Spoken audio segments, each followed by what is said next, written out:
Hello, everyone. This is Tom Fox. I'm the Compliance Evangelist, and I'd like to welcome you to This Week in FCPA, Episode 131, for the week ending November 30, 2018. The FCPA Enforcement is Here to Stay edition.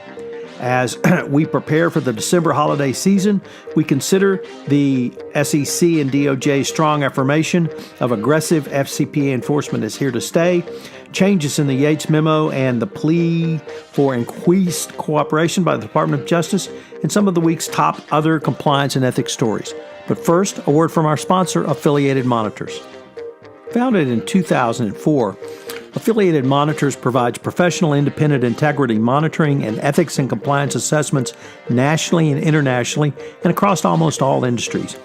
With its knowledge of effective ethics and compliance programs and cultures, Affiliated Monitors is respected for its work as the corporate monitor on matters ranging from multinational corporations to small and mid-sized companies and even individuals.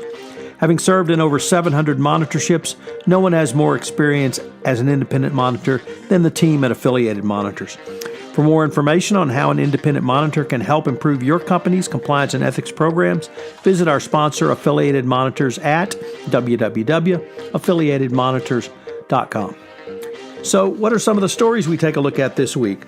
Well, there was a plethora of DOJ and SEC announcements, pronouncements, and speeches over the past week, largely at the ACI National FCPA Conference we report on. Facebook really stepped into it this week with documents, its internal documents showing up at the British House of Commons. We take a look at how do you establish pace and scope in an in an SEC investigation. FIFA judge balks at FIFA's claim for restitution. Surprise, surprise. Russia's largest telecom company reserves $840 million for an FCPA resolution, and the former Venezuelan national treasurer is sentenced to 10 years in prison for money laundering. We consider what is the role of the human element in internal controls and take a look at 11 Latin American law firms who joined together to create a template for best practices in anti-corruption investigations. I know you'll enjoy this episode. Thank you for listening. This is Tom Fox. This Week in FCPA is a part of the Compliance Podcast Network. Hello, everyone. This is Tom Fox, the Compliance Evangelist, together with Jay Rosen, Mr. Monitors, and I'd like to welcome you to This Week in FCPA, Episode 131 for the week ending November 30, 2018. The FCPA Enforcement is Here to Stay edition. As Jay and I prepare for the December holiday season, because it's not yet December, although it certainly feels like that here at 78-degree Houston, we consider the Department of Justice's and SEC's strong affirmations around aggressive FCPA enforcement made over the past week at the ACI National FCPA Conference. Additionally, some perhaps changes to the Yates Memo and pleas by the department for increased cooperation. And we take a look at some of the week's other top compliance and ethics stories. So, Jay, first of all, welcome. Thanks, Tom. I think we've got some good and varied things to discuss today. First of all, as you just hinted at, this is the big week for FCPA Palooza at National Harbor at the Gaylord Hotel, otherwise known as the 35th International Conference on the Foreign Corrupt Practices Act. So this is a yearly ritual when all the practitioners get together. They get to hear from the government and find out what's happening. And a couple of things that we're going to touch upon is there was a big speech that was given not at the ACI event, but across town at the Practicing Law Institute. And this was a speech given by John Cronan, the Deputy Assistant Attorney General. And he talked about how that he sees going forward that through the transparency of the DOJ and the way they are setting things up to encourage companies to self-report, that there is an alignment of agendas for both the government and for the companies. And how that really gets affected is by having a rigorous and enforceable ethics and compliance program. So Cronan spoke about that. Other people who spoke during the week included the SEC's Charles Kane, Stephanie Avakian, as we said, Rod Rosenstein. So although there are not many big changes, as we've noted, the government still, in everything that's happened over the last year, has really signaled to companies what is going to happen if you self-report, that you're going to get a declination, and they've really tried to, design a roadmap to help companies move forward and deal with the administration and deal with FCPA and anti-corruption. Anything that you wanted to add to that, Tom? So, first of all, the regulators, both the DOJ and SEC, regularly make pronouncements at this time around the ACI conference. So we've all come to expect lots of announcements during this time. But, Jay, I really see it as a continuation of not only the Trump administration — we can't call it the Sessions Justice Department anymore because he got fired — but really where the Trump administration Department of Justice was taking FCPA enforcement, but even more so a continuation of policy in the prior administration under the Obama administration. So a lot of continuity here. The department has been moving towards this public-private partnership for quite some time. And I think this is one more step in that. What we don't know is how much incentives companies have to self-report, but they certainly have. It's been made clear to them that they have high incentives to have a robust and effective compliance program if they do find themselves in a situation where they've violated the FCPA. We've got links to Matt's analysis of the talks. We've got some links to the talks when the speeches were made available. So lots of good information out there for the compliance practitioner. But Jay, we were picking on Goldman Sachs for quite a while, and now Facebook just continues to step in it.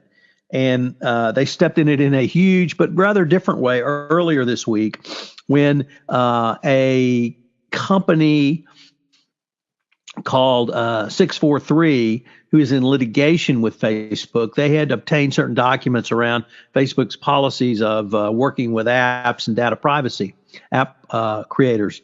That company is in litigation with Facebook. That company had received certain documents through the litigation process. Those documents were under seal. Well, somehow or another, magically, one of the officers of this company in litigation with Facebook ends up in London the week of Thanksgiving with these documents under seal. Now, he has the right to take them there. Under seal means they can't be given to a third party. And magically, as if by a simple wave of a wand, the Sergeant of Arms of the British Parliament shows up and says, "I want your documents," which apparently in the United Kingdom he is legally authorized to do. So, how did the British Parliament become aware that these documents were in London? What was this business executive doing in London the week of Thanksgiving with documents in litigation completely unrelated to anything in the United Kingdom? And then how are they turned over? So really interesting questions. Nevertheless, Parliament got these documents and they questioned the representative of Facebook. Mark Zuckerberg declined to attend, so we don't know what his thoughts may or may not have been. And now the UK Parliament has indicated that they're going to release the documents in some sort of redacted forms. So, and that was even before we found out that that Facebook had not only done opposition research into George Soros, but Sheryl Sandberg had actually went so far as to see if he was shorting Facebook stock and ordered an investigation into his personal financial finances by Facebook employees to see if they could dig up some dirt to use against him. So, they just keep stepping in it, and they can't seem to, it's just a PR disaster for them.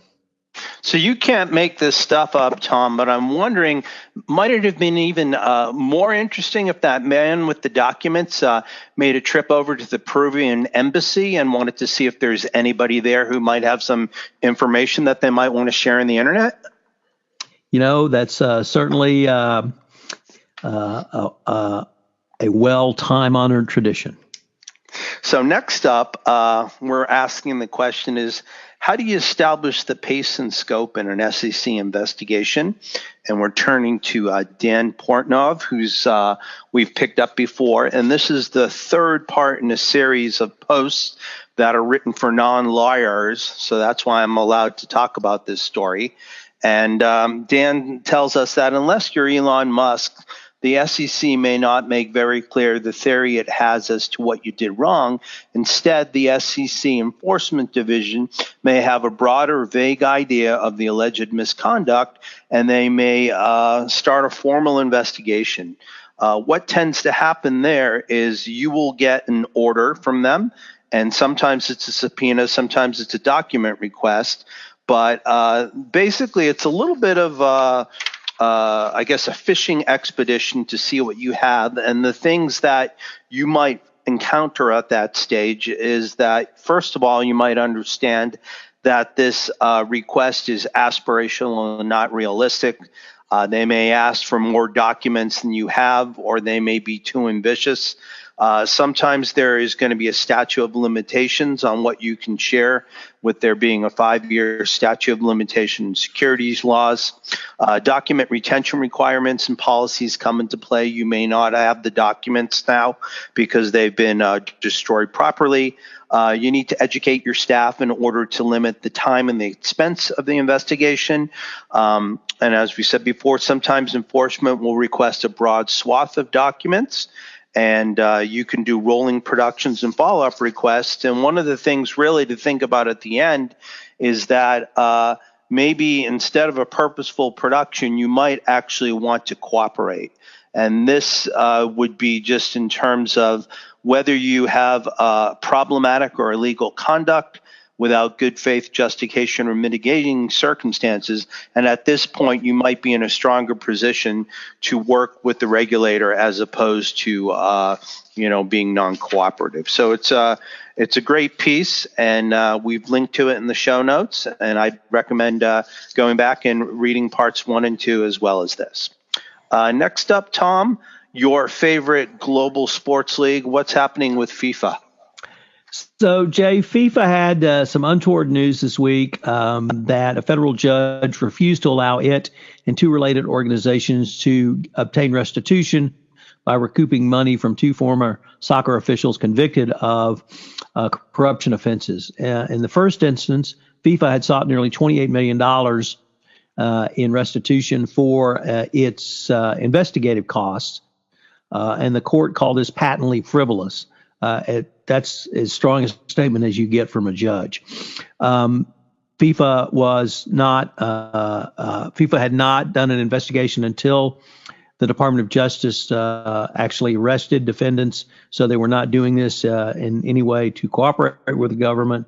And as the court put it, corporation acting out of its self-preservation cannot turn around and have its cost reimbursed through restitution. But there were 2 other of regional authorities, CONCACAF, which is North America, and CONMEBOL, which is South America, CONMEBOL claimed that it was entitled to $85.4 million in lost revenues, and CONCACAF claimed it was due about $8 million in loss of income for depressed actual fair market value for marketing their tournaments. The the judge completely threw these out as specious, useless, and with not any basis in fact going forward.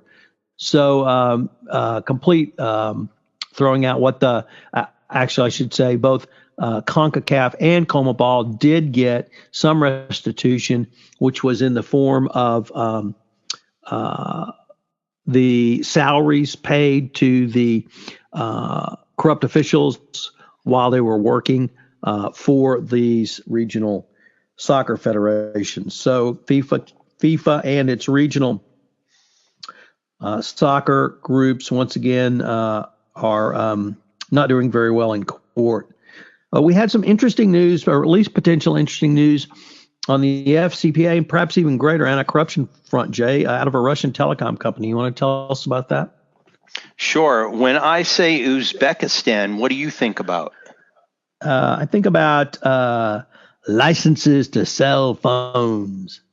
Yes. So Alexei Kornia, MTS president, which stands for Mobile Telesystems Public Joint Stock Company, and CEO of Russia's largest mobile phone company, said it's reserved $840 million to resolve a possible FCPA enforcement action by the DOJ and SEC. This article comes to us from Dick Casson over at the FCPA blog. And the company, MTS, is cooperating with an investigation by U.S. authorities into its former operations in Uzbekistan. The company first disclosed its investigation in an SEC filing in 2014, and they shut down their operations in 2016. Now, why we ask what's so special about Uzbekistan? Last year, we noted that Sweden's Telia paid $965 million in penalties to resolve offenses in Uzbekistan, and those penalties were paid to the U.S., Sweden, and Netherlands. And then 2 years ago, Amsterdam-based VimpelCom reached a $795 million FCPA resolution with both the DOJ and the SEC. Telia and VimpelCom admitted bribing Gulnara Karimova, who's the daughter of the late Uzbek president, and she's been under house arrest in Uzbekistan since 2014. So just like some of the companies we have are the gift that keeps giving, selling cell phones in Uzbekistan also seems to be a hotbed of FCPA enforcement.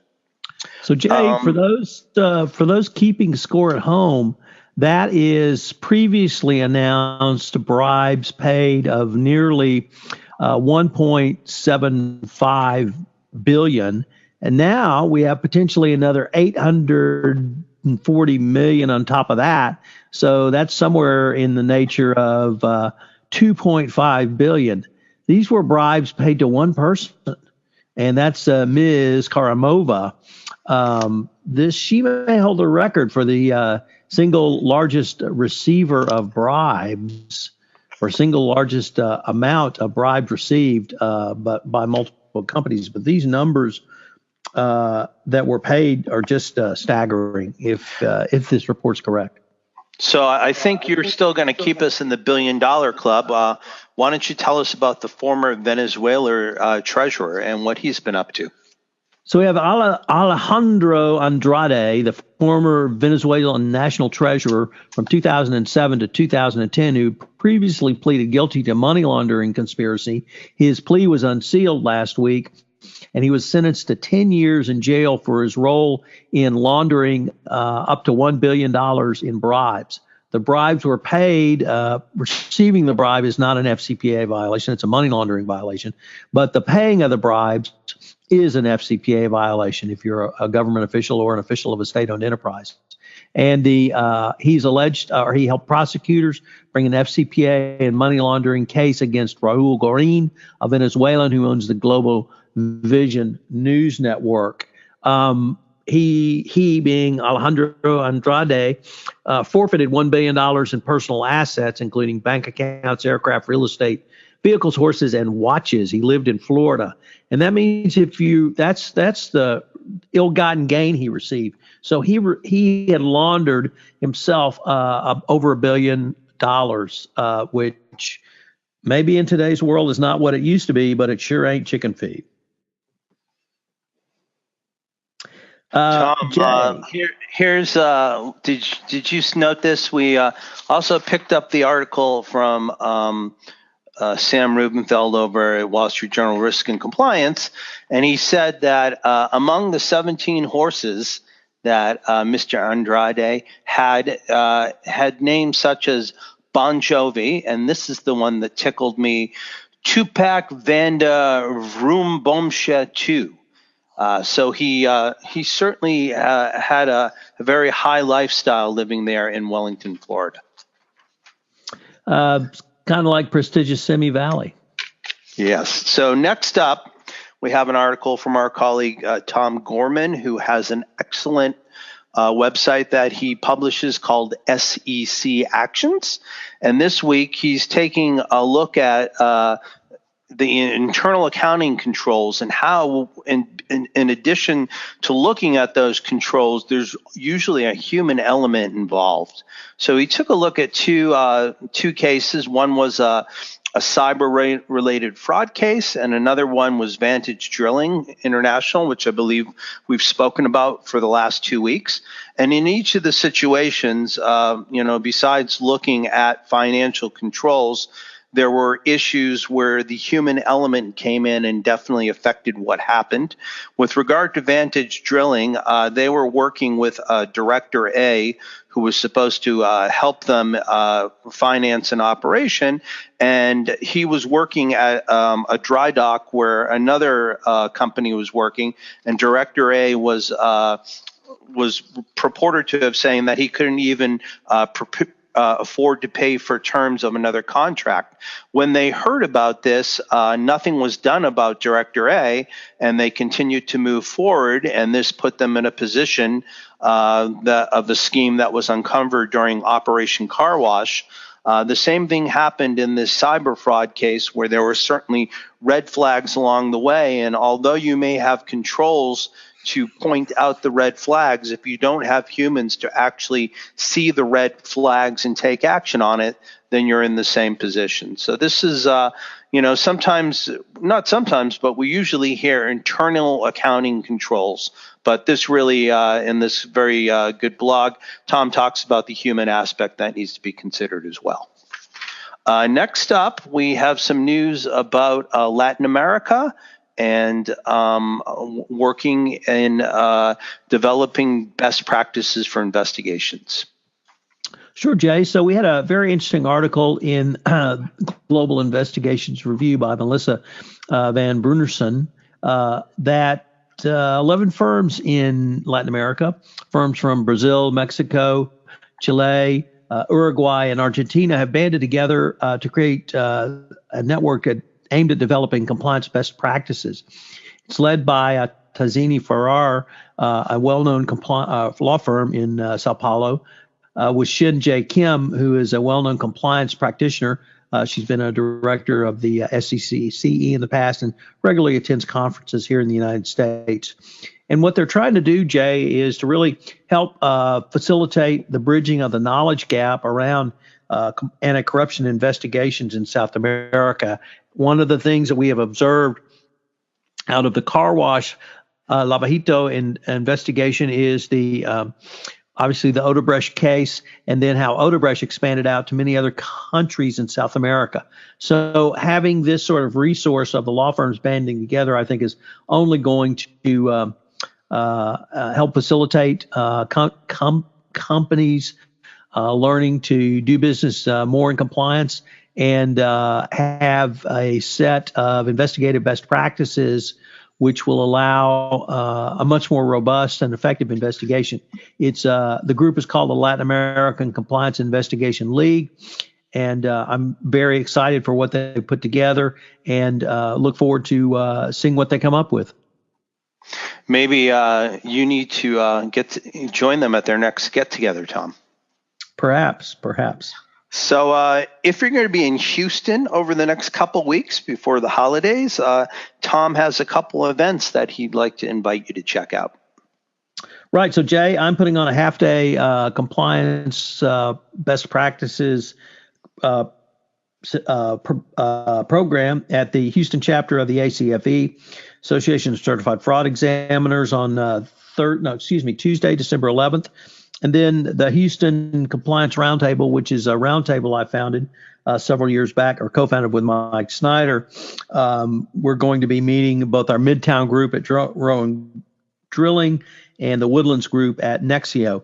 The Rowan Drilling group, Midtown group, meets on December 12th. That's Wednesday. And on Thursday, we're going to meet up at the Woodlands. So if you are interested in the ACFE event, you can check out their website. We'll link to that in the show notes. And then if you'd like to go to the Compliance Roundtable, just shoot me an email, and I'll get you on the invite list going forward. Now, you were recently on a shopping spree and holiday in Venice, Italy, and that caused you to think about compliance lessons from Venice. What do you have to share with our listeners? So, Jay, I had a lot of fun with this. I did a 5-part podcast series on some compliance lessons that I picked up through both travel and history. And of course, it's focused on Venice. In part 1, I did a podcast on doing compliance the old-fashioned way, because that's how they have to do construction in Venice. Literally every piece of construction material has to be hand-hauled, not only hauled to the island, but then hauled up to the business or residence where it's being used. Second is the former shipyards of the Republic of Venice is called the Arsenale. It's now a NATO and Italian naval base.